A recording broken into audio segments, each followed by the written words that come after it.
നമസ്കാരം. Astrology master ക്ലാസ്സിൻ്റെ പുതിയൊരു അധ്യായത്തിലേക്ക് ഏവർക്കും സ്വാഗതം. ഹസ്തം, അത്തം നക്ഷത്രത്തെക്കുറിച്ചാണ് നമ്മൾ ഇന്ന് ചർച്ച ചെയ്യുന്നത്. അത്തം നക്ഷത്രത്തിലെ ലഗ്നം ചന്ദ്രൻ, 6ാം ഭാവമാണല്ലോ നമ്മുടെ മെയിൻ ടോപ്പിക്. അപ്പം ആ 6ാം ഭാവാധിപൻ വന്ന് നിൽക്കുന്നത് അത്തം നക്ഷത്രത്തിലാവുക, 6ാം ഭാവത്തിൻ്റെ സ്ഫുടം അത്തം നക്ഷത്രത്തിൽ വീഴുക. 6ാം ഭാവത്തിൻ്റെ സ്ഫുടം അത്തം നക്ഷത്രത്തിൽ വീണെങ്കിൽ മേടമായിരിക്കണം ലഗ്നം. അപ്പം മേടക്കാർക്ക് 6ാം ഭാവവുമായിട്ട് ബന്ധം വരുന്ന ഒരു ഭാഗമാണ് അത്തം എന്ന് പറയുന്നത്, കന്നിരാശിയിൽ അത്തം നക്ഷത്രം. അപ്പം അതിൻ്റെ ഗുണങ്ങളും ദോഷങ്ങളും കർമ്മബന്ധവും ഒക്കെ നമുക്ക് പഠിക്കാം.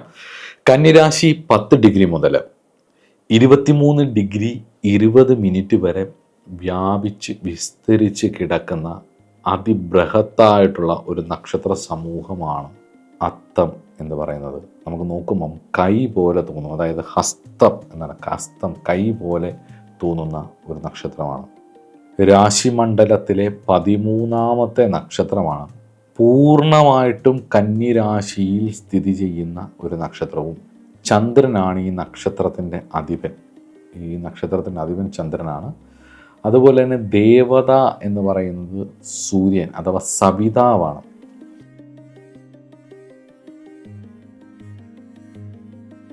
സൂര്യൻ എന്ന് പറയുന്നത് പല ദ്വാദശ ആദിത്യന്മാരുണ്ട്, അതിൽ സവിതാവ് എന്ന് പറയുന്ന ദേവതയാണ്. സവിതാവ് എന്ന് പറയുന്ന ദേവത, നിങ്ങൾ ഗായത്രി മന്ത്രമൊക്കെ ജപിക്കുന്നവരാണെങ്കിൽ അറിയാം, സവിതാ ദേവത എന്നാണ് പറയുന്നത്.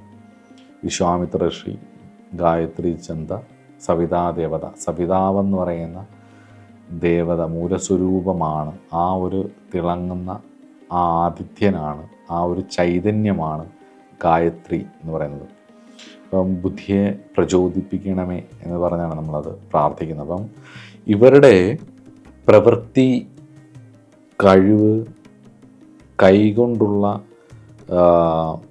കരകൗശലങ്ങൾ ഉണ്ടാക്കുന്നത്, രോഗശാന്തി, മറ്റുള്ളവരെ സഹായിക്കുന്നത്, മറ്റുള്ളവർക്കൊരു കൈത്താങ്ങ് കൊടുക്കുന്നത്, മൊത്തത്തിൽ ഹസ്തത്തിന് ഒരുപാട് കാര്യങ്ങളുണ്ട്, ഒരുപാട് എക്സ്പ്ലനേഷൻസ് അല്ലെങ്കിൽ ഒരുപാട് ചിന്തിക്കാനുള്ള ഒരു ചിഹ്നവും കൂടി ഹസ്തം എന്ന് പറയുന്നത്. അപ്പം കർമ്മത്തെ നമുക്കതിനെ പ്രത്യേകിച്ച് കൈകൊണ്ട് ചെയ്യുന്ന ഒരു കർമ്മം എന്നുള്ള രീതിയിൽ നമുക്കതിനെ ചിന്തിക്കാം. സ്ഥാനം എന്ന് പറയും, നക്ഷത്രത്തിൻ്റെ സ്ഥാനം എന്ന് പറയുന്നത് ജലതീരമാണ്. അതുപോലെ തന്നെ ശരീരാവയവം എന്ന് പറയുന്നത് ഉള്ളം കൈ തന്നെയാണ്, ഈ നമ്മുടെ കൈയുടെ ഉൾഭാഗം തന്നെയാണ്. വൃക്ഷം എന്ന് പറയുന്നത് അമ്പഴമാണ്. അമ്പഴം അറിയുമോയെന്നറിയില്ല. നമ്മുടെ ഇപ്പം എൻ്റെയൊക്കെ ചെറുപ്പത്തിൽ മിക്ക തറവാടുകളിലും ധാരാളം ഉണ്ടായിരുന്ന ഒരു വൃക്ഷമാണ്. പറമ്പിലൊക്കെ ധാരാളം, തൊടിയിലൊക്കെ ധാരാളം ഉണ്ടായിരുന്ന ഒരു വൃക്ഷമാണ്. ഇപ്പം എൻ്റെയൊക്കെ ചെറുപ്പത്തിൽ അച്ഛൻ്റെയൊക്കെ കുടുംബത്തിൽ ചെല്ലുമ്പോൾ അല്ലെങ്കിൽ അവിടെ ചെല്ലുന്ന സമയത്ത് മാങ്ങയൊക്കെ ഉപ്പിലിടുന്ന പോലെ, നെല്ലിക്കയൊക്കെ ഉപ്പിലിടുന്ന പോലെ ഈ അമ്പഴങ്ങയും ഉപ്പിലിട്ട് വെക്കുമായിരുന്നു. അത് അച്ചാറിട്ടിട്ട് കഴിച്ച ഓർമ്മയുണ്ട്. ഇപ്പം അത് കാണാനേ ഇല്ല ആ സാധനം. ധാരാളം വസ്തു ഉള്ളവരാണെങ്കിൽ ഈ അത്ത നക്ഷത്രക്കാർ ഒരു അമ്പഴമൊക്കെ വെച്ച് പിടിപ്പിക്കുന്നത് വളരെ നന്നായിരിക്കും എന്നുള്ളതാണ്. അത് നിങ്ങളുടെ ഗുണത്തിനും അതുപോലെ തന്നെ ആ ഒരു സൂക്ഷ്മത്തിൻ്റെ ഒരു സറ്റിൽ എനർജി, നിങ്ങളെ സപ്പോർട്ട് ചെയ്യുന്ന ഒരു എനർജി ഫീൽഡ് ക്രിയേറ്റ് ചെയ്യുന്നതിനും ഒക്കെ അത് ഗുണമായി വരികയും ചെയ്യും. ആ നക്ഷത്രവൃക്ഷം അവിടെ വളർന്നു വരുമ്പോൾ ഉണ്ടാവുന്ന അതിൻ്റെ ഒരു ഓറ, അത് പുറത്തേക്ക് തള്ളുന്ന ഊർജ തരംഗങ്ങൾ, സയൻറ്റിഫിക് ഒന്നും പറയാൻ പറ്റില്ല അതിനെ, അതിൽ നിന്ന് പുറത്തേക്ക് വരുന്നതെന്തും നിങ്ങൾക്ക് വളരെ ഗുണമായി വരികയും ചെയ്യും എന്നുള്ളതാണ്. അതുകൊണ്ട് തന്നെ ഉറപ്പായിട്ടും ഒരു അമ്പഴമൊക്കെ എല്ലാവരും അവരവരുടെ നക്ഷത്രവൃക്ഷം പറമ്പുണ്ടെങ്കിൽ ഒരെണ്ണം വെച്ച് പിടിപ്പിക്കുന്നത് വളരെ നന്നായിരിക്കും. നിങ്ങളെ ഒരുപാട് തരത്തിൽ സൂക്ഷ്മത്തിൽ നിങ്ങളുടെ കഷ്ടകാല സമയത്തൊക്കെ അതിൻ്റെ ഒരു ഫീൽഡ് നിങ്ങളെ സഹായിക്കും എന്നുള്ളത് ഉറപ്പുള്ളൊരു കാര്യമാണ്. അതുപോലെ തന്നെ ശരദിക്കെന്ന് പറയുന്നത് തെക്കാണ്. ഭോജ്യവസ്തു യവവും തിലവുമാണ്. ഞാൻ മുമ്പേ പറഞ്ഞ സവിതാവ് എന്ന് പറയുന്ന ദേവതയെ ഇപ്പോൾ ഗായത്രി പൂജ അല്ലെ ഗായത്രി ഹോമം ഒക്കെ ചെയ്യുന്ന സമയത്ത് നോർത്ത് ഇന്ത്യയിലൊക്കെ യവം ധാരാളം ഹോമിക്കും. അതുപോലെ തന്നെ നമ്മുടെ ഇവിടെ കേരളത്തിൽ തിലഹോമം അല്ലെങ്കിൽ ഗായത്രി ഹോമം എന്ന് പറഞ്ഞ് ചെയ്യുമ്പം ഏറ്റവും കൂടുതൽ ഉപയോഗിക്കുന്ന ഈ തിലമാണ്. തിലം എന്ന് പറഞ്ഞാൽ എള്ള്. മൃഗം പോത്താണ്, അതിൻ്റെ കുറേ സ്വഭാവമുണ്ട് ഇവർക്ക്. അത് നമുക്ക് വേദബോധാൻ പറ്റാത്ത ചില ദുർസ്വഭാവങ്ങളുമുള്ളവരാണ് അത്ത നക്ഷത്രക്കാർ. അത് നമുക്ക് പിന്നീട് ചർച്ച ചെയ്യാം. അവരുടെ ബാഡ് എഫക്ട്സിനെ കുറിച്ചുള്ളത് പറയുമ്പോൾ ഞാനത് പറയാം. പക്ഷി കാക്കയാണ്, ദേവഗണത്തിൽപ്പെട്ട ഒരു നക്ഷത്രമാണ്, സ്ത്രീയൂനി നക്ഷത്രമാണ്, ഫിമെയിൽ ക്വാളിറ്റീസ് ഒരുപാടുള്ള നക്ഷത്രമാണ്. ഒരുപാട് സ്നേഹം കിട്ടണം, ഇമോഷണൽ സപ്പോർട്ട് വേണം എന്നൊക്കെ ആഗ്രഹിക്കുന്ന ആൾക്കാരാണ്. ഒരുപാട് ഇൻസെക്യൂരിറ്റീസ് ഉള്ള ഒരു നക്ഷത്രമാണ്. അതുകൊണ്ട് തന്നെ അതിനെ കവർ ചെയ്യാൻ വേണ്ടി ഇവർ പലപ്പോഴും പ്രകടിപ്പിക്കുന്ന രീതി എന്ന് പറഞ്ഞാൽ തീർത്തും വാശിയുടെയും ദേഷ്യത്തിൻ്റെയും ഒക്കെ ഒരു രീതിയായിരിക്കും. ആരെ അക്സെപ്റ്റ് ചെയ്യാത്തൊരു രീതിയൊക്കെ ആയിരിക്കും. ആ ഇൻസെക്യൂരിറ്റീസൊക്കെ മാറ്റി വെച്ച് മുന്നോട്ട് പോയാൽ ദേവഗണത്തിൽപ്പെട്ട നക്ഷത്രമായതുകൊണ്ട് തന്നെ ദേവന്മാർക്ക് അസുരന്മാരുടെ ഇടയ്ക്കിടയ്ക്ക് ഇൻസെക്യൂരിറ്റി കാരണം ചവിട്ട് കിട്ടുന്ന പോലെ ഇവരുടെ ജീവിതത്തിലും പലപ്പോഴും തിരിച്ചടികൾ ധാരാളം ഉണ്ടാകും. ആ സമയത്ത് ആ ഇൻസെക്യൂരിറ്റിയെ ഈശ്വരൻ്റെ ഇതുകൊണ്ട് ഹീൽ ചെയ്താൽ ഈശ്വരൻ നമ്മുടെ ജീവിതാനുഭവത്തിൽ ഒരു അവതാരമായി വന്ന് ഒരു കൈത്താങ്ങ് തന്ന് നമ്മളെ രക്ഷിക്കുന്നതായിട്ട് നമുക്ക് ഫീൽ ചെയ്യുക, ആ പ്രസൻസ് ഫീൽ ചെയ്യുകയും ചെയ്യും. ഇല്ലെങ്കിൽ ദേവന്മാരും ഇടയ്ക്കിടയ്ക്ക് മതിമറന്നു പോകുമ്പം നന്നായിട്ട് കിട്ടുമല്ലോ. അതുകൊണ്ട് തന്നെ ദേവഗണത്തിൽപ്പെട്ട ഒരു നക്ഷത്രമാണ് ഇതെന്നുള്ളതും കൂടി ഓർത്തോളുക. ദിക്ചാരം എന്ന് പറയുന്നത് ദക്ഷിണാചാരിയാണ്, സ്വരൂപം ഹസ്താകാരമാണ്, ഞാൻ പറഞ്ഞു കൈയാണ്. അവ ഊർദ്ധമുഖ അധോമുഖ തിര്യൻമുഖത്തിൽ തിര്യൻമുഖ നക്ഷത്രമാണ്. ധ്രുവസ്ഥിരാദി മൃദുമൈത്രമാണ്. അത്രമിതും മൃദുമൈത്രമൊന്നുമല്ല, എന്നാലും മൃദുമൈത്രമായിട്ട് പെടുന്ന ഒരു നക്ഷത്രമാണ്. ശുഭനക്ഷത്രമാണ്, അഗ്നി നക്ഷത്രമാണ്, ഫയർ എലമെൻറ്റ് പൊട്ടിത്തെറിക്കുന്ന നക്ഷത്രമാണ്. സംഖ്യ 5ആണ്. ഈ നക്ഷത്രത്തിൻ്റെ വിഷകടി ഭാഗം വരുന്നത് 22 നാഴിക മുതൽ 26 നാഴികയും, ഉഷ്ണശിഖ 7.5 നാഴിക മുതൽ 15 നാഴിക വരെയും, അമൃതഘടി എന്ന് പറയുന്നത് 45 നാഴിക മുതൽ 49 നാഴിക വരെയുമാണ് എന്നുള്ളതും കൂടി നോക്കാം. അപ്പോൾ ഇനി നമുക്ക് ഈ നക്ഷത്രത്തിൽ ജനിച്ചവർക്കുള്ള പ്രത്യേകതകളും അവരുടെ കഴിവുകളും നല്ല ഗുണങ്ങളെ പറ്റിയൊക്കെ നോക്കാം. Positive effects. കഴിവുകളും കരവിരുതും എന്നൊക്കെ നമ്മൾ കേട്ടിട്ടില്ലേ? കൈകൾ കൊണ്ട് ചെയ്യുന്ന എന്ത് ജോലിയും കൈ പ്രതിനിധീകരിക്കുന്ന ഒരു ഇതില്ല. അപ്പോൾ കൈകൾ വേണ്ട എല്ലാ ജോലിക്കും വേണം. എന്നാൽ പോലും ഈ ചിത്രരചന, ശില്പകല, എഴുത്ത്, സംഗീതോപകരണങ്ങൾ വായിക്കുന്നത്, ശസ്ത്രക്രിയ, അതുപോലെ തന്നെ മറ്റുള്ളവരെ സഹായിക്കുന്നത്, ഇവരെന്തെങ്കിലുമൊക്കെ ആർക്കെങ്കിലും കൊടുത്തൊരു കാര്യം തുടങ്ങുന്നത് ഒക്കെ വളരെ അതൊരു ഗുണമായിട്ട് വരും എന്നുള്ളതാണ്. കന്നിരാശിയുടെ അധിപനായിട്ടുള്ള ബുധൻ്റെ സ്വാധീനം മൂലം ഇവർക്ക് ഉയർന്ന ബുദ്ധിശക്തിയും കാര്യങ്ങളെ വേർതിരിച്ച് മനസ്സിലാക്കാനുള്ളൊരു കഴിവും ഉണ്ടായിരിക്കും. പ്രശ്നങ്ങളെ നേരിടാനും പ്രായോഗികമായ പരിഹാരങ്ങൾ കണ്ടെത്താനും ഇവർ വലിയ കഴിവുള്ളവരായിരിക്കും എന്നുള്ളത്. നക്ഷത്രാധിപൻ ചന്ദ്രനും ഈ രാശിയുടെ അധിപൻ ബുധനും കൂടെ ആയതുകൊണ്ട് ഒരു ചന്ദ്രബുധൻ കോമ്പിനേഷനും ശുക്രൻ നീചനാവുന്ന രാശിയും കൂടി ആയതുകൊണ്ട് അതിൻ്റെ ഒരു പ്രശ്നവും കൂടെ. അപ്പോൾ ഇവർക്ക് പലപ്പോഴും ഇവരുടെ കമ്മ്യൂണിക്കേഷൻ നല്ലതായിരിക്കും.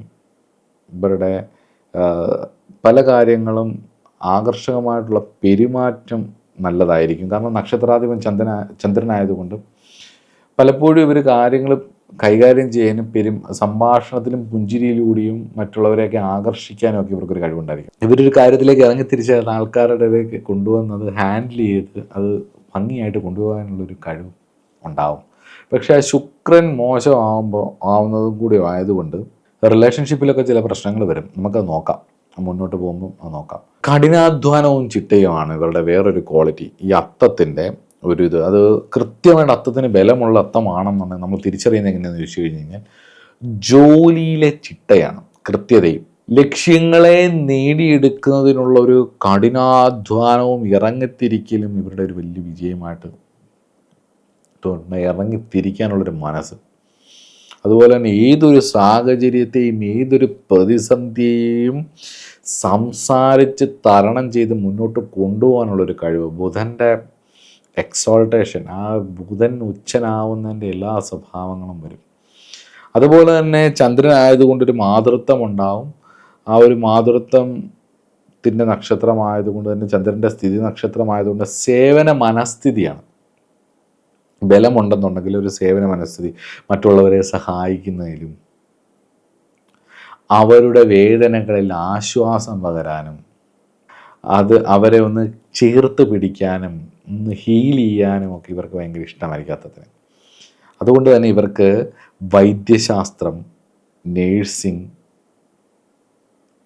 സാമൂഹ്യ സേവനം തുടങ്ങിയിട്ടുള്ള മേഖലകളിൽ വിജയിക്കും. അപ്പം ഇവരുടെ സുഹൃത്തുക്കൾ, ഇവർക്ക് ഭയങ്കര ഇഷ്ടമുള്ളവർക്ക് എന്തെങ്കിലും ബുദ്ധിമുട്ടുണ്ടായാൽ, അവരെ ആരെങ്കിലും എന്തെങ്കിലും കുറ്റം പറഞ്ഞാൽ ഇവർ റിയാക്ട് ചെയ്യുന്നൊരു രീതിയുണ്ട്. അതൊക്കെ ഞാൻ വളരെ ശ്രദ്ധിച്ച് എനിക്ക് മനസ്സിലായ ചില കാര്യങ്ങളാണ്. ആ ഒരു 50-100 പേരിലൊക്കെ നമ്മളത് കാണുമ്പോൾ തന്നെ ഇത് പൊതു സ്വഭാവമാണെന്ന് വരും. നിങ്ങളിവിടെ അന്വേഷിക്കുകയും നിരീക്ഷിക്കുകയും ചെയ്യട്ടെ. ഇതൊരു നിരീക്ഷണവും കൂടിയാണ്, ഒബ്സർവേഷൻ സ്കില്ല് ഡെവലപ്പ് ചെയ്യാനും കൂടി വേണ്ടിയിട്ടാണ് നമ്മൾ ഈ ക്ലാസ്സുകൾ ഇങ്ങനെ പറയുന്നത്. അപ്പോൾ ഒരു വ്യക്തി അത് ഈ നക്ഷത്രത്തിൽപ്പെട്ട ആളാണെങ്കിൽ ഈ സ്വഭാവം ഉണ്ടോ എന്നൊന്ന് നിരീക്ഷിച്ചാൽ നല്ലൊരു ശതമാനവും സാധ്യതയാണുള്ളത്. എനിക്കങ്ങനെയാണ് ഫീൽ ചെയ്തുള്ളത്. ഈ നേഴ്സിംഗ്, വൈദ്യശാസ്ത്രം തുടങ്ങിയിട്ടുള്ള സാമൂഹിക സേവനം, ഹീലിംഗ് മേഖലകളിലൊക്കെ വിജയിക്കാനുള്ള ഒരു കഴിവ് നന്നായിട്ടുണ്ടാവും. ഇനി നമുക്ക് ഇവരുടെ നെഗറ്റീവ് കാര്യങ്ങൾ നോക്കാം, അല്ലേ? അത്ത നക്ഷത്രത്തിൻ്റെ അമിതമായ ഉത്കണ്ഠ, ചന്ദ്രൻ, ബുധൻ. അപ്പം എന്ന് പറഞ്ഞു കഴിഞ്ഞാൽ ചെറിയ കാര്യങ്ങൾക്ക് പോലും അമിതമായി ചിന്തിച്ച് കൂട്ടി വിഷമിച്ച് ദുഃഖിച്ചിരിക്കുന്ന ഒരവസ്ഥ. ഇതിവർക്ക് ശക്തമായിട്ടുള്ള മാനസിക സമ്മർദ്ദം കൂട്ടും എന്നുള്ളതാണ്. അത് വേണ്ട കേട്ടോ, അതിൻ്റെ ആവശ്യമില്ല. നിങ്ങൾ കഴിവുള്ളവരാണ്. നിങ്ങൾക്ക് ഈശ്വരനെ ആശ്രയിച്ചാൽ എത്താവുന്നതേ ഉള്ളത്. ഈശ്വരനെ നന്നായി ആശ്രയിച്ചാൽ, പക്ഷേ ഒരാഴ്ച ഈശ്വരൻ്റെ അടുത്ത് പോയി 2 ആഴ്ച പോയിട്ട് പിന്നെ നിർത്തി, അങ്ങനെയല്ല. കൺസിസ്റ്റൻ്റായിട്ട് നിരന്തരമായിട്ട് കുറച്ച് സമയം ഈശ്വര സേവയും മെഡിറ്റേഷനും ധ്യാനമൊക്കെ മുന്നോട്ട് പോയാൽ മാറ്റിയെടുക്കാവുന്നതേ ഉള്ളൂ അമിതമായ ഈ ഉത്കണ്ഠയൊക്കെ. രണ്ടാമത്തത് വിമർശനങ്ങളെ നേരിടാനുള്ള ബുദ്ധിമുട്ട്. ഞാൻ പറഞ്ഞിട്ടുണ്ടല്ലോ, ചന്ദ്രനും ബുധനും കൂടി ഒരുമിച്ച് വരികയും വളരെ ഇൻസെക്യൂരിറ്റി ഉള്ളൊരു സ്റ്റാർ, ഇൻസെക്യൂരിറ്റി ഉള്ള ഒരു നക്ഷത്രമാണ്. ഇൻസെക്യൂരിറ്റി ധാരാളമായിട്ടുള്ള ഒരു നക്ഷത്രമാണ് അത്തം എന്ന് പറയുന്നത്. അപ്പം തങ്ങളുടെ പ്രവൃത്തിയുടെ തെറ്റുകൾ മറ്റുള്ളവരെ ചൂണ്ടിക്കാണിക്കുന്നത് ഞങ്ങൾക്ക് അക്സെപ്റ്റ് ചെയ്യാൻ പറ്റില്ല. അത്രയ്ക്ക് മുകളിൽ കയറി പ്രഷർ കൊടുത്ത് വേണം ഇവരെ കൊണ്ടൊരു കാര്യം അക്സെപ്റ്റ് ചെയ്യിക്കാൻ. അപ്പോൾ പലപ്പോഴും വഴക്കിലേക്ക് എത്തുന്നു എന്നുള്ളതാണ്. അപ്പം ഭയങ്കര വിമർശനങ്ങളെ നേരിടാനുള്ളൊരു ബുദ്ധിമുട്ടുണ്ടാകും എന്നുള്ളതാണ്. അതുപോലെ തന്നെ വൈകാരികമായിട്ടുള്ളൊരു അസ്ഥിരത, ഈ വൃദ്ധിക്ഷയം വരുന്നൊരു ഗ്രഹമാണ് ചന്ദ്രൻ എന്നുള്ളത്, അല്ലേ?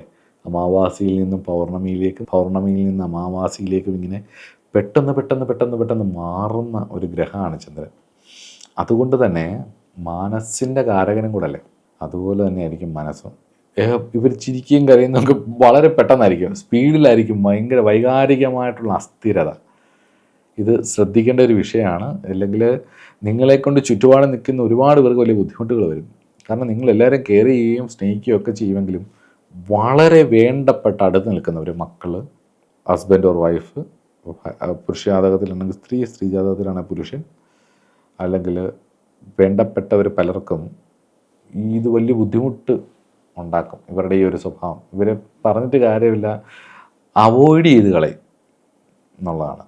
അത് ഈ സ്വഭാവം കൊണ്ടാണ്. എന്നിട്ട് ഇരുന്ന് കരയുകയും ചെയ്യും. എന്നെ എല്ലാവരും അവോയ്ഡ് ചെയ്യുകയാണ്, ഞാൻ എല്ലാവരെയും സഹായിക്കുന്നു, ഞാൻ എല്ലാവരെയും കെയർ ചെയ്യുന്നു, ഞാൻ എല്ലാവരെയും കേൾക്കുന്നു, ഞാൻ ആരെയും ഉപദ്രവിക്കുന്നില്ല, എന്നിട്ടും എന്തുകൊണ്ട് എനിക്കിത് വരുന്നു എന്നൊക്കെ ഇരുന്ന് പറഞ്ഞു കളയും. അതിന് കാരണം ഇതാണ്, ഈ വൈകാരികമായ അസ്ഥിരതയും അമിതമായിട്ടുള്ള ഉത്കണ്ഠയും വിമർശനങ്ങളെ നേരിടാനുള്ള നിങ്ങളുടെ ബുദ്ധിമുട്ടുകളും ആണ്. അതുപോലെ തന്നെ അത്ത നക്ഷത്രത്തിൻ്റെ മറ്റൊരു ദോഷവശമായിട്ട് എനിക്ക് തോന്നിയിട്ടുള്ളത്, ഞാൻ കുട്ടികളിൽ അത് ഭയങ്കരമായിട്ട് ശ്രദ്ധിച്ചിട്ടുണ്ട്, ഭയങ്കരമായിട്ട് വളരെ മോശമായിട്ടത് ആ ഒരു പ്രവണത അത്തം നക്ഷത്രത്തിൽപ്പെട്ട ടീനേജേഴ്സിൻ്റെ ഇടയിൽ ഞാൻ വളരെ കൃത്യമായിട്ട് ശ്രദ്ധിച്ചിട്ടുള്ള ഒരു കാര്യം എന്ന് പറയുന്നത് ലക്ഷ്യബോധമില്ലായ്മയാണ്. ഒരേ സമയം പല കാര്യങ്ങളിൽ ശ്രദ്ധ കേന്ദ്രീകരിക്കാനുള്ള ഒരു രീതി. അതുകൊണ്ട് തന്നെ ഒരു കാര്യത്തിലും കൃത്യമായി ശോഭിക്കാൻ കഴിയാത്തൊരവസ്ഥ. അത് പാടില്ല. ജാക്ക് ഓഫ് ആൾ ട്രേഡ്സ് ഒരിക്കലും ലൈഫിൽ ഒരു സിഗ്നേച്ചർ ക്രിയേറ്റ് ചെയ്യില്ല. നിങ്ങളുടെ ലൈഫ് നിങ്ങളിവിടെ ജീവിച്ചിരുന്നു എന്നുള്ളൊരു തെളിവ് കുടുംബത്തിലെങ്കിലും ഉണ്ടാവണം എന്നുണ്ടെങ്കിൽ, ഒരാൾക്കെങ്കിലും അത് തോന്നണമെങ്കിൽ, ആ സ്നേഹം വരണമെങ്കിൽ എന്താ ചെയ്യുക?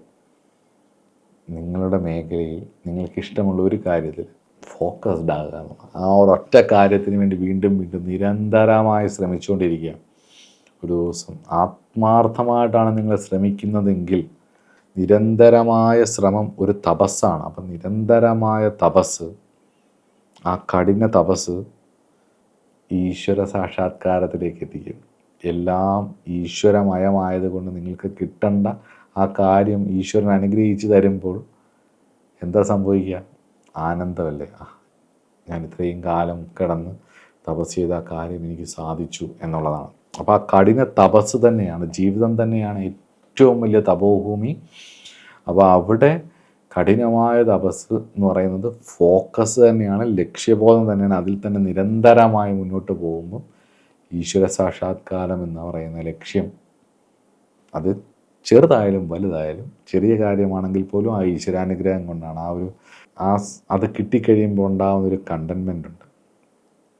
ഇപ്പം ഉദാഹരണത്തിന് ഞാൻ ഈ വീഡിയോ വളരെ കാലത്തെ പഠനം കൊണ്ട് ഉണ്ടാക്കിയെടുക്കുന്ന ഇതിലെ കണ്ടൻസ്. അപ്പോൾ അത് കുറേ ആൾക്കാരുടെ ഒബ്സർവ് ചെയ്ത് അതിൻ്റെ കണ്ടൻ്റ് എല്ലാം ഒരുമിച്ച് എഴുതി വെച്ച് അതൊന്നുകൂടെ ഒന്ന് നിരീക്ഷിച്ച് അത് നിങ്ങൾക്ക് വീഡിയോ ആക്കി നിങ്ങളുടെ അടുത്തേക്ക് എത്തിച്ച് കഴിയുമ്പം നിങ്ങളിൽ ഒരുപാട് പേർക്ക് അതിലൊരു ഗുണം കിട്ടി എന്നറിയുമ്പം ഒരു സുഖമുണ്ട്, ഒരു സന്തോഷമുണ്ട്. ആ സന്തോഷം നമ്മുടെ എല്ലാ കാര്യത്തിലും കിട്ടും. അപ്പോൾ അത് ആ ഫോക്കസ്ഡ് ആയിട്ട് പോവുക എന്നുള്ളതാണ്. എന്തെങ്കിലും ഒരു കഴിവ്, എന്തെങ്കിലും ഒരു ഗുണം എല്ലാ മനുഷ്യരെയും കൊണ്ട് ഈ പ്രപഞ്ചത്തിനും ഉണ്ടാവും. എന്തെങ്കിലും ഒരു ഗുണം ഉറപ്പായിട്ടും ഉണ്ടാവും. അതിൽ പിടിച്ചു കയറുന്നവൻ, ലൈഫ് ഒരു സൂപ്പർ മാർക്കറ്റ് പോലെയാണ്.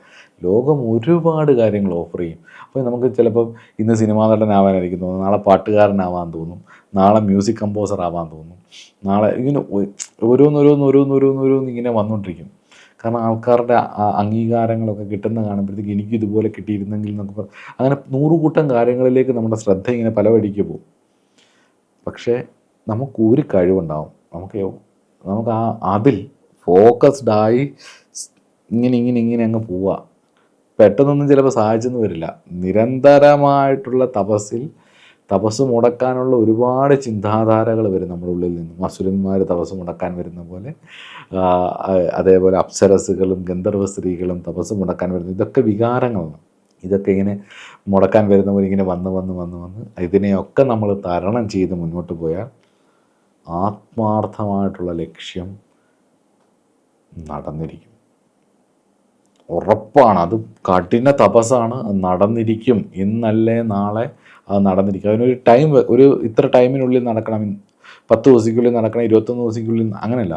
ജീവിതം അതിനു വേണ്ടി ഒഴിഞ്ഞു വെച്ചാൽ, അതിനു വേണ്ടി ശ്രമിച്ചാൽ, അതിനു വേണ്ടി ഒഴിഞ്ഞു വെക്കുമ്പോൾ ഇടയ്ക്ക് വരുന്ന പലരും പറയാറുണ്ട്, ജീവിതം അതിനുവേണ്ടി ഒഴിഞ്ഞു വെച്ചിട്ട് അയാളുടെ ജീവിതം പാഴായിപ്പോയല്ലോ എന്ന്. ജീവിതം അതിനുവേണ്ടി ഒഴിഞ്ഞു വെക്കുമ്പോൾ അത് നിങ്ങളുടെ ഇഷ്ടമാണ്. പലരും സിനിമയിലേക്കോ അല്ലെങ്കിൽ ഇപ്പോൾ അസ്ട്രോളജി പഠിക്കാനോ അല്ലെങ്കിൽ പല കാര്യങ്ങൾ കൊണ്ട് വരുന്നുണ്ട്. പല മേഖലയിൽ ഇപ്പോൾ നമ്മുടെ സുഹൃത്തുക്കളൊക്കെ ഇരുന്ന് സംസാരിക്കുമ്പോൾ ചർച്ചയ്ക്കിടയിൽ, സത്സംഗങ്ങൾക്കിടയിലുള്ള ഒരു പ്രധാന വിഷയമായിട്ട് തോന്നിയിട്ടുള്ള പലപ്പോഴും പലരും പരാജയപ്പെടുന്നത്, ഇപ്പോൾ സിനിമയിൽ അഭിനയിക്കാൻ പോകുന്നത് കഴിവുണ്ടോ ഉള്ളതിനേക്കാൾ ഉപരി എനിക്ക് ആ മേഖലയെ ഇഷ്ടപ്പെടുകയും അതിനകത്ത് വലിയ ആളാവണമെന്നുള്ള അതിൽ നിന്ന് കിട്ടുന്ന റിസൾട്ടുകളാണ്. അങ്ങനെയല്ല, ഇപ്പോൾ അസ്ട്രോളജി പഠിക്കാൻ പറ്റും, അതിൽ നിന്ന് കിട്ടുന്ന ധനമാണ് പലരുടെയും ചിന്ത. അങ്ങനെയല്ല, നിങ്ങൾക്ക് ഈ വിഷയം ഇഷ്ടമാണോ എന്നുള്ളതാണ്. ആ വിഷയം ഇഷ്ടമാണെങ്കിൽ അതിൽ മാക്സിമം എഫേർട്ട് ഇട്ട് കൊടുക്കും. അതൊരു സുഖമാണ്, അതൊരു ത്രില്ല് പോലെയാണ്, അതിൻ്റെ ഒരു കിക്ക് വേറെയാണ്. ഡെയിലി ഇങ്ങനെ നിരന്തരം ഇങ്ങനെ നമ്മൾ പുതുക്കിക്കൊണ്ടിരിക്കും.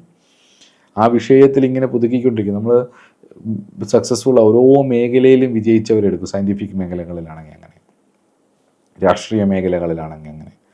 നിരന്തരമായിട്ട് നമ്മൾ അതിൻ്റെ ലീഡേഴ്സായിട്ടുള്ള ആൾക്കാരൊന്ന് അവർ നിരന്തരമായി പുതുക്കിക്കൊണ്ടിരിക്കും. വിജയിച്ചവനും പരാജയപ്പെട്ടവനും ഒരേപോലെ മടിയുള്ളവരാണ്. പക്ഷെ മടിയെ ഓവർകം ചെയ്യാനുള്ള അവരുടെ കഴിവാണ് അവർ വിജയിക്കുന്നത്. അപ്പോൾ അതുകൊണ്ട് നിങ്ങൾക്ക് ഈ ലക്ഷ്യബോധമില്ലായ്മ, ഞാനിത് കുഞ്ഞുങ്ങൾക്ക് വേണ്ടിയാണ് കുറച്ചുകൂടെ പറഞ്ഞത്. അത് കുറേ കഴിയുമ്പോഴായിരിക്കും നിങ്ങൾ ലൈഫ് കുറേ കൈവിട്ട് പോയി കഴിഞ്ഞായിരിക്കും പിന്നെ ഇന്നതുപോലൊക്കെ ചെയ്താൽ മതിയെന്ന്. പിന്നെ നിങ്ങൾക്ക് അവനവനോടുള്ള ദേഷ്യവും ഫ്രസ്ട്രേഷൻസും പിന്നെ ചുറ്റുപാടുള്ളവരോട് വരികയും പിന്നെ ആര് പറഞ്ഞത് കേൾക്കാതെ വരികയും അമിതമായ ഉത്കണ്ഠ ഉണ്ടാവുകയും ലക്ഷ്യബോധമില്ലായ്മ വരികയും ഒക്കെ മൊത്തത്തിലൊരു അക്സെപ്റ്റൻസ് കുറവുള്ള ഒരു ലൈഫ് സ്റ്റൈലാവും. അതൊന്നും വേണ്ട. ഒരു കുറച്ച് കാലം മാത്രമല്ലേ നമ്മളിവിടെ ഉണ്ടാവും. ആ കാലം ഭംഗിയായിട്ട് ഉപയോഗിക്കാൻ നല്ല രീതിയിൽ മുന്നോട്ട് പോകാൻ. വിഷമങ്ങളും ദുഃഖങ്ങളും ഒക്കെ ജീവിതത്തിൽ സർവ്വസാധാരണ, പൂർണ്ണമായിട്ടുള്ള ഒന്നുമില്ലല്ലോ ഇവിടെ. അപ്പം ആ അപൂർണതയിൽ പരമാവധി പൂർണ്ണമാക്കാൻ ശ്രമിക്കുമ്പം എത്ര എഫേർട്ട് ഇട്ടാലും എത്ര ഇത് ചെയ്താലും എവിടെയോ എന്തോ ഒരു കുറവുള്ളതുപോലെ ഫീൽ ചെയ്യും. ആ ഫീൽ ചെയ്യുമ്പോൾ നമ്മൾ അറിയാതെ ആ അപൂർണതയിൽ നിന്നും പൂർണ്ണതയിലേക്കുള്ള ഒരു യാത്രയെക്കുറിച്ച് ആലോചിക്കും. എങ്ങനെ ഇത് പൂർണ്ണമാക്കാം, എങ്ങനെ ഇത് ഭംഗിയാക്കാം എന്നുള്ളത്. ആ ഓരോ പ്രാവശ്യത്തെയും ശ്രമം വ്യക്തിപരമായും എല്ലാം കൊണ്ടും ഭൗതികപരമായിട്ടും ഒക്കെ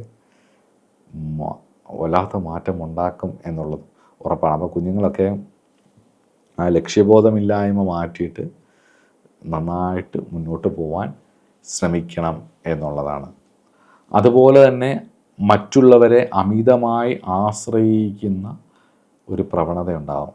ചില സന്ദർഭങ്ങളിൽ സ്വന്തമായി തീരുമാനമെടുക്കാൻ മടി വന്നിട്ട് മറ്റുള്ളവരുടെ അംഗീകാരത്തിനായിട്ട് കാത്തിരിക്കുകയും മറ്റുള്ളവരുടെ അംഗീകാരം കിട്ടുന്നതിൽ സന്തോഷിക്കുകയും, അതൊക്കെ നല്ലതാണ്. മറ്റുള്ളവരുടെ ഒരാളെ നമ്മളെ ഇത് കൊള്ളാം എന്ന് പറയുന്നത് അത് കേൾക്കുമ്പോൾ ഒക്കെ ഒരു സന്തോഷം എല്ലാവർക്കും ഉണ്ടാവും. പക്ഷെ അതിനു വേണ്ടി മാത്രം ജീവിക്കരുത് കേട്ടോ. അത് പിന്നീട് പരാജയത്തിലേക്ക് പോകും. കാരണം പ്രത്യേകിച്ച് അതിനുവേണ്ടി കാത്തിരിക്കുമ്പോൾ മറ്റുള്ളവരുടെ അംഗീകാരവും സപ്പോർട്ടും ഒക്കെ വേണമെന്ന് വിചാരിച്ചിരിക്കുമ്പോൾ നിങ്ങൾക്ക് അങ്ങനെ ഒരു വീക്ക്നെസ് ഉണ്ടെന്ന് തിരിച്ചറിഞ്ഞ് കഴിഞ്ഞാൽ മുതലെടുക്കാൻ ഒരുപാട് പേരുണ്ടാവും. അങ്ങനെ പലരുടെയും റിലേഷൻഷിപ്പുകളൊക്കെ പരാജയപ്പെടുന്ന കണ്ടിട്ടുണ്ട്. പലപ്പോഴും ടീനേജിലൊക്കെ വലിയ ട്രോമകളിലേക്ക് പോകുന്ന കുട്ടികൾ, അല്ലെങ്കിൽ കുടുംബജീവിതത്തിലാണെങ്കിലും ഒക്കെ പലപ്പോഴും ഇവരുടെ ഈ ഒരു സ്വഭാവം, ഇവരുടെ ഈ മറ്റുള്ളവരെ അമിതമായി ആശ്രയിക്കാനുള്ള ഈ ഒരു സ്വഭാവത്തെ ചൂഷണം ചെയ്യുന്ന ആവണം. അപ്പം എന്തു തന്നെയായാലും ആശ്രയിക്കുമ്പം ഈശ്വരതുല്യരായിട്ടുള്ള നല്ല മനുഷ്യരെ ആശ്രയിക്കുക നമ്മൾ. ഞാൻ നല്ലവരെ കണ്ടിട്ടില്ല എന്ന് പറയരുത്, അങ്ങനെയല്ല. നല്ല മനുഷ്യരുണ്ട്. പക്ഷേ കർമ്മം മോശമാണെങ്കിൽ മോശം ആൾക്കാരെ, സോൾ ക്വാളിറ്റി കുറവുള്ളവരുമായിട്ടായിരിക്കില്ല, അവർക്ക് അങ്ങനെ പെരുമാറാൻ കഴിയത്തുള്ളൂ. അപ്പോൾ നമ്മൾ നല്ല ക്വാളിറ്റി ഉള്ളവരെ കണ്ടെത്തണമെങ്കിൽ എന്ത് ചെയ്യണം? നമുക്ക് അത്രയും ഗുണവും ഉണ്ടാവണം. അതിന് വേണ്ടിയിട്ട് നിരന്തരമായിട്ടുള്ളൊരു ആന്തരിക പരിവർത്തനത്തിനുള്ള കാര്യങ്ങൾ ചെയ്തുകൊണ്ടേയിരിക്കണം. അത് വേണം എന്നുള്ളതാണ്. ഇനി നമുക്ക് എന്താണ് ഈ ജന്മം ഇവർ കൂടുതലായിട്ടും ഫോക്കസ് ചെയ്യേണ്ടതെന്നും കൂടി ഒന്ന് നോക്കാം. അത്തം നക്ഷത്രം കൈകൾ പ്രതീകമായതുകൊണ്ട് തന്നെ കർമ്മവുമായിട്ട് ബന്ധപ്പെട്ടാണ്, കർമ്മയോഗവുമായിട്ട് ബന്ധപ്പെട്ടിട്ടുള്ളതാണ്. ഒരുപാട് കാര്യങ്ങൾ ചെയ്യാൻ വിധിക്കപ്പെട്ടിട്ടുള്ളവരാണ്. അതുകൊണ്ട് തന്നെ കഴിഞ്ഞ ജന്മത്തിൽ ഒരുപാട് നല്ല കാര്യങ്ങൾ ചെയ്യാൻ ആഗ്രഹിക്കുകയും അത് ചെയ്യാൻ ശ്രമിക്കാതെ വരികയും ചെയ്തവർക്ക് ഈ ജന്മത്തിൽ ഒരുപാട് കാര്യങ്ങൾ ചെയ്യാൻ കഴിയും. ഒരുപാട് നല്ല കാര്യങ്ങൾ, സുകൃതമുള്ള കാര്യങ്ങൾ, ധാർമ്മികമായിട്ടുള്ള കാര്യങ്ങൾ ചെയ്യാൻ കഴിയും. പൂർവ്വജന്മത്തിൽ ഒരുപാട് അവസരങ്ങൾ കിട്ടിയിട്ട് അത് ദുരുപയോഗം ചെയ്തവരാണെങ്കിൽ ഈ ജന്മം എത്ര നല്ല കാര്യങ്ങൾ ചെയ്താലും നിങ്ങൾക്ക് അംഗീകാരം കിട്ടില്ല, മറ്റുള്ളവരുടെ ഒരു അംഗീകാരം ഉണ്ടാവില്ല. അപ്പോൾ അത് പ്രതീക്ഷിക്കാതിരിക്കുക എന്നുള്ളത് നിങ്ങളുടെ ഒരു പ്രധാന ഡെപ്റ്റ് റിലീസിങ്ങിന്, അതായത് കർമ്മക്ഷയത്തിന് ഒരു ശ്രദ്ധിക്കേണ്ട ഒരു കാര്യവും കൂടിയാണ്. രണ്ടാമത് രോഗശാന്തിയുടെ നിയോഗങ്ങളാണ്. അത്തം നക്ഷത്രക്കാർക്ക് മറ്റുള്ളവരുടെ വിഷമത്തെ മനസ്സിലാക്കാനുള്ളൊരു കഴിവുള്ളവരാണ്. അത് രോഗമാവാം, മാനസിക ദോഷങ്ങളാവാം, മാനസിക സമ്മർദ്ദങ്ങളാവാം. അപ്പോൾ ഈ മറ്റുള്ളവരെ വേദനകൾ ശമിപ്പിക്കാൻ, മറ്റുള്ളവരെ സംരക്ഷിക്കാൻ, മറ്റുള്ളവരെ കേട്ടുകൊണ്ടിരിക്കാൻ, മക്കളെയാണെങ്കിലും ഒക്കെ ടേക്ക് കെയർ ചെയ്യാൻ ഒക്കെ കഴിവുള്ളവരാണ്. അപ്പം മറ്റുള്ളവർക്ക് ആശ്വാസം നൽകാൻ കഴിവുള്ളവരാണ്. അതുകൊണ്ട് തന്നെ മാനസികമായിട്ടോ ശാരീരികമായിട്ടോ സുഖപ്പെടുത്താൻ കഴിവുള്ളത് കൊണ്ട് തന്നെ ഇവർക്ക് ഇതൊരു പ്രധാന ദൗത്യമായിട്ട് കാണുക എന്നുള്ളതാണ്. പിന്നെ വേറൊരു കാര്യമുണ്ട്, പലപ്പോഴും ഇവരുടെ ജീവിതം പരാജയപ്പെട്ടു പോകുന്നത് റിലേഷൻഷിപ്പിലൊക്കെ വരുമ്പോഴത്തേക്ക് സ്നേഹം എല്ലാവർക്കും കൊടുക്കാൻ ശ്രമിച്ച് മറ്റുള്ളവരുടെ വിഷമങ്ങളെ കേൾക്കുകയും എല്ലാവരെയും അങ്ങ് സ്നേഹിക്കാൻ നിന്ന് കഴിഞ്ഞ് കഴിഞ്ഞാൽ അതിലുണ്ടാകുന്ന ദുരനുഭവങ്ങളും കൂടെ വാങ്ങി വെക്കാൻ ബാധ്യസ്ഥരാണെന്നും കൂടിയുള്ളത് ഓർത്തുകൊള്ളുക. ആറ്റിക്കളഞ്ഞാലും അളന്നേ കളയാവുള്ളൂ എന്ന് പറയും. അത് ശാരീരികമോ മാനസികമായിട്ടോ ഒരാളെ ടേക്ക് കെയർ ചെയ്യുക, അല്ലെങ്കിൽ നോക്കുക, അല്ലെങ്കിൽ അതിപ്പം ആതുര സേവനങ്ങളാവാം, അല്ലെങ്കിൽ ഇപ്പം നേഴ്സോ ഡോക്ടറോ എന്താ ഹീലിംഗ് എന്ത് വേണേലും ആവാം, അല്ലെങ്കിൽ കുടുംബജീവിതത്തിലോ റിലേഷൻഷിപ്പിലോ ഒക്കെ ആവാം. പക്ഷേ അതൊക്കെ വളരെ ശ്രദ്ധയോടെ വേണം ചെയ്യാൻ. ഇതൊന്നും ദുരുപയോഗം ചെയ്യരുത്. ദുരുപയോഗം ചെയ്താൽ മറ്റാരുടെയെങ്കിലും കൈ വീഴും. സൂക്ഷിക്കുക എന്നുള്ളതാണ്. അപ്പോൾ അത് ജീവിതത്തിൽ ഏറ്റവും ശ്രദ്ധിക്കേണ്ട ഒരു കാര്യമാണ്. ഞാൻ എടുത്തു പറയാൻ കാരണം ഇപ്പം അടുത്ത് നമ്മൾ 7th ഭാവമാണ് നോക്കാൻ പോകുന്നത്. റിലേഷൻഷിപ്പ് പരാജയങ്ങൾ അനവധിയുള്ള ഒരു സ്റ്റാറാണ് അത്തം. പല നക്ഷത്രങ്ങളിൽ ഒരു നക്ഷത്രമാണ്. പലപ്പോഴും മുകളിൽ പറഞ്ഞ ഒരുപാട് കാര്യങ്ങളും ഈ പറഞ്ഞ ഒരുപാട് വിഷയങ്ങൾ ഇതിനകത്ത് പല രീതിയിൽ ഞാൻ കണ്ടിട്ടുണ്ട്. അതുകൊണ്ട് തന്നെ പിടിവാദങ്ങളിൽ നിന്ന് മാറി അധികം ആരിൽ നിന്നും ഒന്നും പ്രതീക്ഷിക്കാതെ, ആരെയും ഒരു പരിധിക്ക് മേളിൽ റിലേ ഓൺ ചെയ്യാതെ, ഒരുപാട് മറ്റുള്ളവരിൽ നിന്നും എക്സ്പെക്റ്റ് ചെയ്യാതെ മുന്നോട്ട് പോയാൽ, അവനവനെ സ്നേഹിക്കുകയും സ്വയം മനസ്സിലാക്കുകയും മുന്നോട്ട് പോകാൻ നിങ്ങൾക്ക് സാധിച്ചാൽ വിജയം വരും, സമാധാനം ഉണ്ടാവും എന്നുള്ളത് ഉറപ്പാണ്. വിധി നിർണ്ണയിക്കാനുള്ള കഴിവ് സവിതാവല്ലേ, ബുദ്ധിയെ പ്രചോദിപ്പിക്കുന്ന ദേവത. അപ്പോൾ അതുകൊണ്ട് ഒരാളുടെ വിധിയെ നിർണ്ണയിപ്പിക്കും. കർമ്മക്ഷയത്തിൻ്റെ ദേവതയാണ് ഗായത്രി. സ്വന്തം പ്രയത്നത്തിലൂടെയും കഠിനാധ്വാനത്തിലൂടെയും സർവ വിഷയങ്ങളെയും മറികടക്കാനുള്ള ഒരു കഴിവ്, വിധിയെ മാറ്റി എഴുതാനുള്ള ഒരു കഴിവുള്ള നക്ഷത്രമാണ് ഇവരുടേത്. വെറുതെ ഇരിക്കാതെ തങ്ങളുടെ കർമ്മപാതയിൽ നിരന്തരമായിട്ടുള്ള വെല്ലുവിളികളെ നേരിട്ടുകൊണ്ട് തന്നെ മുന്നോട്ട് പോവുക എന്നുള്ളത് തന്നെയാണ്. വെല്ലുവിളികൾ ഉറപ്പായും ഉണ്ടാവും. അപ്പോൾ അതുകൊണ്ട് ആ വെല്ലുവിളികളെ നേരിട്ടുകൊണ്ട് തന്നെ മുന്നോട്ട് പോവുക എന്നുള്ളത് തന്നെയാണ് ഇവരുടെ ഏറ്റവും വലിയ വിജയം. നേരിട്ട് മുന്നോട്ട് പോയാൽ വിജയം ഉറപ്പാണ്. അത്തം നക്ഷത്രക്കാരുടെ കരങ്ങൾ, ഹസ്തം ശുഭകാര്യങ്ങൾക്കായിട്ട്, സുഹൃതകാര്യങ്ങൾക്കായിട്ട്, ഐശ്വര്യപൂർണമായിട്ടുള്ള കാര്യങ്ങൾക്കായിട്ട്, ദൈവീകമായിട്ടുള്ള കാര്യങ്ങൾക്കായിട്ട്, കർമ്മയോഗിയെ പോലെ പ്രവർത്തിക്കാൻ കഴിയുന്ന അവസ്ഥ എത്തുമ്പോഴേക്കും അവരുടെ ബോധം ആ തലത്തിലേക്ക് ഉയരുന്ന സമയത്ത് അവരുടെ ജീവിതത്തിൽ ഐശ്വര്യം നിറയും എന്നുള്ളതിൽ ഒരു സംശയവും ഇല്ല, എനിക്കില്ല. അത് പിന്നെ നിങ്ങൾ ഈ പറഞ്ഞ കാര്യങ്ങളൊക്കെ ശ്രദ്ധിച്ച് നോക്കിക്കൂ. എന്നിട്ട് സ്വയം ഒബ്സർവ് ചെയ്യാൻ വിട്ടുതരികയും ചെയ്യുന്നു എന്നുള്ളതാണ്. ഇനി നമുക്ക് 6th ഹൗസിൻ്റെ ഇൻഫ്ലുവൻസ് ഈ പറഞ്ഞ അത്തം നക്ഷത്രത്തിൽ വന്നാൽ എന്തായിരിക്കും ഫലം എന്നും കൂടി ഒന്ന് നോക്കാം, വേണ്ടേ? അപ്പോൾ അത് നോക്കാം. നമ്മൾ 6ാം ഭാവമല്ലേ പഠിച്ചുകൊണ്ടിരിക്കുന്നത്. അപ്പോൾ 6ാം ഭാവം പഠിച്ചുകൊണ്ടിരിക്കുമ്പോൾ എന്തായാലും അതിൽ വരാൻ സാധ്യതയുള്ള രോഗങ്ങളെക്കുറിച്ചൊക്കെ നമുക്കൊന്ന് നോക്കാം. 6ാം ഭാവം, 6ാം ഭാവാധിപൻ എന്നിവർ ഈ സ്ഫുടത്തിൽ നിൽക്കുക. ചൊവ്വ, ശനി എന്നിവർ അത്തം നക്ഷത്രത്തിൽ നിൽക്കുക. അത്തം നക്ഷത്രത്തിൻ്റെ അധിപനായിരിക്കുന്ന ചന്ദ്രൻ നീചനായി പോവുക, ഇങ്ങനെയൊക്കെ വരുമ്പം ഈ ഒരു ഇൻഫ്ലുവൻസ് വരുന്നത് കണ്ടിട്ടുണ്ട്. പ്രധാനമായിട്ടും ദേഹസ്യ സൗഷ്ഠവം സ്വാസ്ഥ്യം സ്ഥിതി എന്ന് പറയുമ്പം കന്നി ലഗ്നമായിട്ട് വരുമ്പം ആ ലഗ്നത്തിൻ്റെ സ്ഫുടം വീണിരിക്കുന്ന നക്ഷത്രം അത്തമാവുകയും ലഗ്നാധിപനായ ബുധനും ചന്ദ്രനും ബലക്ഷയം വരികയും ഒക്കെ ചെയ്യുമ്പം ഈ അസുഖങ്ങൾ വരാം. ഇത് ഞാൻ ശ്രദ്ധിച്ചിട്ടുണ്ട്. അത് തന്നെയല്ല, ഈ അത്തം നക്ഷത്രത്തിൻ്റെ ഒരു വിശേഷ ഫലം ഞാൻ പറയാം, എൻ്റെ ഒരു അനുഭവം പറയാം. ഇത് പഠിച്ചുകൊണ്ടിരുന്ന സമയത്ത് നിരന്തരമായ കൺസൾട്ടേഷനുകളുടെ ഇടയിൽ ഈ ഒരു നോട്ട്സ് പ്രിപ്പയർ ചെയ്തുകൊണ്ടിരുന്ന സമയത്ത് ഒരാളുടെ ഒരു കുടുംബത്തിൻ്റെ ഒരു പ്രശ്നം നോക്കി.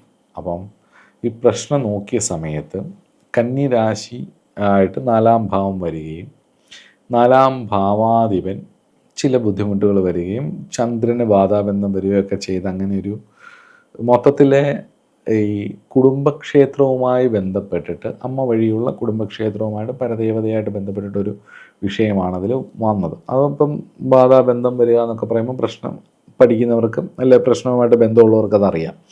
ഈ അത്തം നക്ഷത്രത്തിലായിരുന്നു അന്ന് ഈ 4ാം ഭാവത്തിൻ്റെ സ്ഫുടം വീണിരിക്കുന്നത്. അതുപോലെ തന്നെ മറ്റെന്തോ ഒരു ബന്ധവും കൂടി ഈ അത്തവുമായിട്ട് വന്നപ്പോൾ ഞാൻ വളരെ പെട്ടെന്ന് തന്നെ അതിനൊരു ദേവതയെ നിർണ്ണയിച്ചു. പുരുഷ ദേവതയാണോ സ്ത്രീ ദേവതയാണോ നിർണ്ണയിച്ചിട്ട് ഞാൻ പറഞ്ഞു.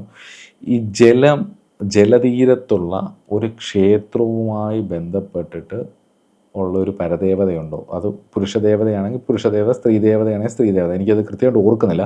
അപ്പോൾ ഇന്ന ദേവത ആ ജലാശയത്തിൻ്റെ ഒരു തീരത്ത് ഉള്ള ഒരു ക്ഷേത്രമാണോ ഇത്, അത് കുറേ പഴകിയതുമായിരുന്നു. അപ്പോൾ ഈ ചന്ദ്രനും ശനിയുമായിട്ട് എന്തൊരു കണക്ഷനുള്ള ഒരു സമയവും കൂടിയാണ് ഈ പ്രശ്നം വന്നത്. അപ്പം കുറച്ചൊരു പുരാതനമായിട്ടുള്ളൊരു ബന്ധവും കൂടി അതിനകത്ത് പറയുകയും ചെയ്തു. ഒരു ബാധാ കണക്ഷൻ. അപ്പോൾ അവിടെ പോകാറില്ല എന്ന് ചോദിച്ചപ്പോൾ ഇവർ പറഞ്ഞത് ആലപ്പുഴയ്ക്കടുത്താണ് ഒരു ക്ഷേത്രം, അതൊരു ജലത്തിന് തീരെ കടത്തിറങ്ങി പോകണം. ഇപ്പോഴും പാലം വന്നിട്ടില്ല അവിടെ. തോണിയിൽ, ആ കന്നിരാശിയുടെ ആ തോണിയിൽ അപ്പുറത്ത് പോയാൽ അത് ആ തീരത്ത് തന്നെയാണ് ക്ഷേത്രം. അവിടെ എത്ര വെള്ളം പൊങ്ങിയാലും ആ ക്ഷേത്രത്തിൽ അധികം വെള്ളം കയറില്ല, പറമ്പിലൊക്കെ വരത്തുള്ളൂ, അമ്പലത്തിനകത്ത് വെള്ളം കയറില്ല. അതാണ് അവരുടെ കുടുംബക്ഷേത്രം എന്ന് പറയുകയും ചെയ്തു. അപ്പോൾ ആ ഒരു എക്സാക്റ്റ് ഫലം ഈ നക്ഷത്രം സൂചിപ്പിക്കുന്ന സ്ഥാനമുണ്ടല്ലോ, അത് നിങ്ങൾക്ക് പ്രശ്നം വെക്കുന്ന സമയത്ത് ഉപയോഗിക്കുകയും ചെയ്യാം. ഇത് സാന്ദർഭികവശാൽ ഒരു അറിവെന്നുള്ള രീതിയിൽ പറഞ്ഞതേ ഉള്ളൂ. ഒരുപാട് വിഷയങ്ങൾ ഇതുപോലെ വരും, പക്ഷേ എല്ലാം ഒന്നും നമുക്ക് പറയാനോ ഓർമ്മയോ ഉണ്ടാവില്ല. ഇങ്ങനെ പറ്റുന്നതൊക്കെ നോട്ട് ചെയ്ത് വെച്ച് ഞാൻ പറയുകയും ചെയ്യാം എന്നുള്ളതാണ്.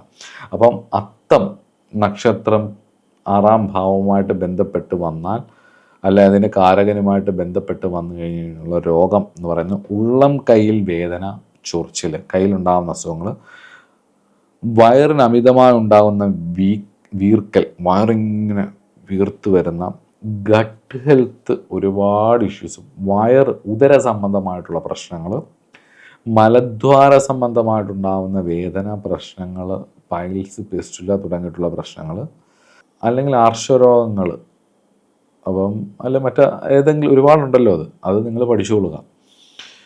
തോളിനും എല്ലിനും ഉണ്ടാവുന്ന ബലക്കുറവ്, ശ്വാസഗതിയിൽ വേഗതയുടെ ഏറ്റക്കുറച്ചിലുകൾ, ആ ഒരു പെട്ടെന്നുള്ള മാറ്റം, അണുബാധ കൊണ്ടുള്ള രോഗങ്ങൾ, ഉദരരോഗങ്ങൾ, അതിസാരം പോലുള്ള കാര്യങ്ങൾ, ഈ ഫോബിയകൾ, മനസ്സിനുണ്ടാവുന്ന ഭയം, ഫോബിയാസ്, പലതരത്തിലുള്ള ഫോബിയാസ്, അതുപോലെ തന്നെ മറ്റും പല മനോരോഗങ്ങൾ, ശമിച്ചു എന്ന് തോന്നിയാലും വീണ്ടും വീണ്ടും വീണ്ടും വരുന്ന രോഗങ്ങൾ, ലക്ഷ്യബോധമില്ലാതെ ആലോചിച്ച് കൂട്ടുന്ന മാനസിക പ്രശ്നങ്ങൾ, ഇതെല്ലാം തന്നെ അത്തം നക്ഷത്രത്തിൻ്റെ ഒരു പ്രധാന രോഗസാധ്യതകളാണ്. അതുകൊണ്ട് തന്നെ അത്തം നക്ഷത്രക്കാർ ഉറപ്പായിട്ട് ചെയ്യേണ്ട ഒരു കാര്യം എന്താ പറയുക, നിങ്ങൾ നിങ്ങളുടെ മെൻ്റൽ ഹെൽത്ത് കാത്തു സൂക്ഷിക്കാൻ വേണ്ടി എന്ത് ചെയ്യാമോ അതെല്ലാം ചെയ്യണം. അത് വിട്ടുകളഞ്ഞാൽ നിങ്ങൾ പതറിപ്പോവും. ആ മെൻ്റൽ ഹെൽത്ത് ടേക്ക് കെയർ ചെയ്യാൻ വേണ്ടിയിട്ടുള്ള എന്ത് കാര്യം ചെയ്യുമോ അതെല്ലാം നിങ്ങൾക്ക് ഉപകാരമാവത്തേ ഉള്ളൂ. അതിന് ശേഷം വേണം ഫിസിക്കൽ ഹെൽത്തിന് നോക്കാൻ. ഫിസിക്കൽ ഹെൽത്ത് മെൻ്റൽ ഹെൽത്തിനെയും, മെൻ്റൽ ഹെൽത്ത് ഫിസിക്കൽ ഹെൽത്തിനെയും സ്വാധീനിക്കും എന്നുള്ളതാണല്ലോ. എന്നാലും മെൻ്റൽ ഹെൽത്തിന് കൂടുതൽ പ്രാധാന്യം നിങ്ങൾ കൊടുക്കണം എന്നുള്ളത് ഒരു എളിയ അപേക്ഷയാണ്. ചെയ്താൽ നന്നായിരിക്കും എന്നുള്ളതാണ്. ഇനി നമുക്ക് കാർമിക് ടെക്റ്റ്, ഇതെല്ലാം ഈ നക്ഷത്രത്തിൽ ജനിച്ചതും ഈ അനുഭവങ്ങൾ വരുന്നതും ഒക്കെ ലഗ്നാലും ഒക്കെ പല കാര്യങ്ങൾ നോക്കിയിട്ട് വേണമല്ലോ. അപ്പോൾ ആ ഒരു സോളിലുള്ള ഡെപ്റ്റുകൾ ഉണ്ടാകും. അപ്പോൾ ഈ നക്ഷത്രത്തിൽ ജനിച്ചപ്പം ആ സോൾ അടിഞ്ഞുകൂടിയിരിക്കുന്ന കർമ്മദുരിതങ്ങളെ ക്ഷയിപ്പിക്കാൻ ഉള്ള ക്ഷേത്രങ്ങൾ നമുക്ക് നോക്കാം. അത് ഏതാണെന്ന്. കൃപാകൂപേശ്വര ക്ഷേത്രം എന്ന് പറയുന്നൊരു അതിശക്തമായിട്ടുള്ള ഒരു വളരെ പ്രാചീനമായിട്ടുള്ള ഇതിനു വേണ്ടി ഈ ഹസ്തം നക്ഷത്രത്തിൻ്റെ ബർത്ത് സ്റ്റാർ ടെമ്പിളായിട്ട് തമിഴ്നാട്ടിലുള്ള ഒരു ക്ഷേത്രമാണ്. കുറ്റാലത്തു നിന്നും 6 കിലോമീറ്ററേ ഉള്ളൂ എന്നുള്ളതാണ്. വളരെ മനോഹരമായൊരു സ്ഥലമാണത്. നിങ്ങൾ പോവുക, തൊഴുക, പ്രാർത്ഥിക്കുക. ഇനിയുള്ളതെന്ന് പറഞ്ഞു കഴിഞ്ഞാൽ തമിഴ്നാട്ടിൽ തന്നെയുള്ളൊരു മഹാക്ഷേത്രമാണ് ഹസ്ത നക്ഷത്രത്തിൻ്റേത്. അത് വേറെങ്ങുമല്ല, ചിദംബരനാഥ ക്ഷേത്രം. ചിദംബരനാഥ ക്ഷേത്രം അഗ്നിസ്വരൂപനാണ്. അതേപോലെ തന്നെ കോസ്മിക് ഡാൻസ്, അതായത് നടരാജനാണ്, നടരാജ സ്വരൂപനായിരിക്കുന്ന ഭഗവാനാണ്. അപ്പോൾ അവിടെ പോയി തൊഴുക എന്നുള്ളതാണ് അടുത്തത്. ഈ 2 ക്ഷേത്രമാണ് പ്രധാനമായിട്ടുള്ളത്. ഇനി മൂന്നാമത്തേത് എന്ന് പറയുന്നത് ശാരദാപീഠം ആണ്. ശാരദാപീഠം എന്ന് പറയുന്നത് ഒരു ശക്തിപീഠമാണ്. അത് പക്ഷേ ഇപ്പം ആസാദ് കാശ്മീരിൻ്റെ ഭാഗത്താണ്. ഒരു കാശ്മീരിൻ്റെ, അത് പാകിസ്ഥാനുമായിട്ട് ബന്ധമുള്ളൊരു പ്ലേസാണത്.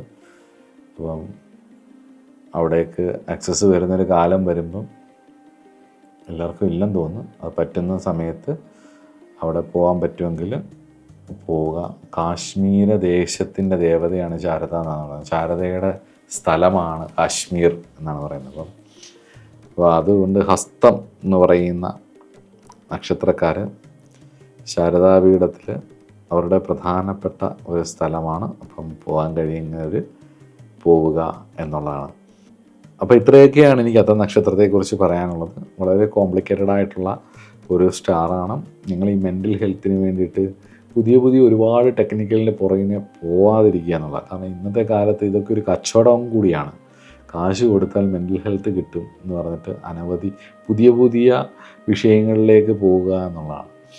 അപ്പോൾ ഈ ഭൂമിയിൽ ജീവിച്ചിരുന്നവരാണ് മാനസികമായിട്ടുള്ള വളർച്ചയും അത് പരമമായ അവസ്ഥയിലേക്ക് എത്തിക്കാനും വേണ്ടിയിട്ട് ഒരുപാട് അന്വേഷിച്ചവരാണ് ഇവിടുത്തെ ഋഷിമാർ, മുനിമാർ, അല്ലെങ്കിൽ മഹാതപസ്വികൾ. അപ്പോൾ അതൊക്കെ പച്ചപ്പഴഞ്ചനാണെന്ന് പറഞ്ഞിട്ട് അവർ പറഞ്ഞ അതേ കാര്യങ്ങൾ തന്നെ പുതിയ കുപ്പിയിൽ ഇറങ്ങി വരുന്ന സമയത്ത് നമ്മൾ അതിൻ്റെ പുറകിന് പോവുകയും ചെയ്യുന്നുണ്ട്. ഇന്നതൊക്കെ ഒരു ബിസിനസ് മാത്രമാണ്. ഒരു കാര്യം ഉറപ്പിച്ചോളും, എല്ലാവർക്കും സപ്പോർട്ട് ചെയ്യാൻ കൂടെ നിൽക്കാം എന്നുള്ളതേ ഉള്ളൂ. എന്തൊരറിവിനും അവനവൻ തന്നെയാണ് ആ അറിവ് ഉപയോഗിച്ച് മാറേണ്ടത് എന്നുള്ളത് കൊണ്ട് തന്നെ വലിയ സൈഡ് എഫക്ട്സ് ഒന്നുമില്ലാത്ത പരിപാടികളാണ് ഋഷിമാരുടേത്. അതെല്ലാവർക്കും വേണ്ടി തന്നിട്ടുള്ളതുമാണ്. അതിന് വലിയ പേറ്റൻ്റ് ഒന്നുമില്ല എന്നുള്ളത് കൊണ്ട് തന്നെ ഏതെങ്കിലും നിങ്ങൾക്കിഷ്ടമുള്ള ഒരു പദ്ധതി, അത് യോഗത്തിൻ്റെ ആവട്ടെ, ധ്യാനത്തിൻ്റെ ആവട്ടെ, ജപത്തിൻ്റെ ആവട്ടെ, കർമ്മപരമായിട്ടുള്ള വിഷയങ്ങളുടെ ഏതുമാവട്ടെ, നിങ്ങളുടെ പരദേവതയാവട്ടെ, നിങ്ങളുടെ കുലാചാരമാവട്ടെ, എന്തുമാവട്ടെ, അതൊരെണ്ണം തിരഞ്ഞെടുത്ത് അത് ആത്മാർത്ഥമായിട്ട് പഠിച്ച്, അല്ലെങ്കിൽ നിങ്ങൾ ഒരു ഗുരുനാഥനെ കണ്ടെത്തി അദ്ദേഹം പറയുന്ന കാര്യങ്ങൾ സ്വീകരിച്ച് മുന്നോട്ട് പോവുക എന്നുള്ളതാണ്. അപ്പോൾ ഈ പറഞ്ഞ ക്ഷേത്രങ്ങളിലുമൊക്കെ പോയി ഈ പറഞ്ഞ കാര്യങ്ങളുമെല്ലാം ശ്രദ്ധിച്ച് നല്ല കാര്യങ്ങളെ വളരെ പോസിറ്റീവായിട്ടും അത് കോൺഫിഡൻസിന് വേണ്ടി യൂസ് ചെയ്തുകൊണ്ട് നെഗറ്റീവായിട്ടുള്ള കാര്യങ്ങൾ അല്ലെങ്കിൽ ബാഡ് എഫക്റ്റായിട്ട് പറഞ്ഞ കാര്യങ്ങളെ തിരിച്ചറിവിന് വേണ്ടി ഉപയോഗിച്ചുകൊണ്ട് മുന്നോട്ട് പോവുക. അത്ത നക്ഷത്രത്തിൽപ്പെട്ട എല്ലാവർക്കും സർവ്വ ഐശ്വര്യങ്ങളും ശാരദാദേവിയും ചിദംബരനാഥനും തരട്ടെ എന്ന് പ്രാർത്ഥിച്ചുകൊണ്ട് അടുത്ത ക്ലാസ്സിൽ കാണാം. നമസ്കാരം.